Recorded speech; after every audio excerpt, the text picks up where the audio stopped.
Sulle questioni più importanti di questo territorio e il giro è solo un aggancio, non c'è condivisione, la regia è sempre di qualcun altro. È infuriato il sindaco di Val di Zoldo, Camillo De Pellegrin, che affida il suo pensiero a un post su Facebook dove da stamattina domina il tema dell'esclusione del bellunese dalle tappe del Giro d'Italia, ma gli organizzatori della Corsa Rosa non hanno alcuna responsabilità. Abbiamo noi rinunciato all'arrivo di tappa a Cortina, il sindaco con me, con la Regione del Veneto abbiamo cercato di capire quali erano i motivi, ma a maggio ci sono troppi cantieri e le situazioni nella città di Cortina non possono essere il posto ideale per ospitare un evento di così grande portata, quindi nel rischio di non essere all'altezza della situazione la scelta è stata questa. RCS aveva individuato in Cortina la sede di un arrivo di tappa, il no della Regina ha di fatto spento ogni possibilità di rivedere salite leggendarie sulle Dolomiti e soprattutto l'occasione di promozione del territorio. Ogni arrivo di tappe, ogni partenza che viene fatta in provincia è una conquista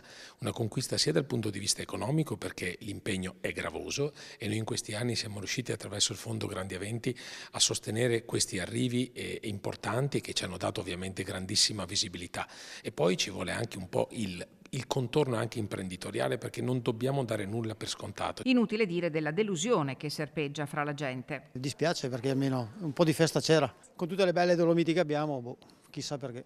Le migliori salite sono le nostre Dolomiti e quindi non vedo il motivo di proprio escludere queste zone. Mi spiace tantissimo perché io ho ancora il ricordo della più bella tappa in assoluto che abbiamo vissuto sul Nevegale ed è stata una giornata indimenticabile. Direi proprio che è una cosa sbagliata perché per Belluno era un'opportunità, insomma qualcosa sul passi perché non hanno fatto niente, quindi direi proprio che non va bene. Secondo me che governa queste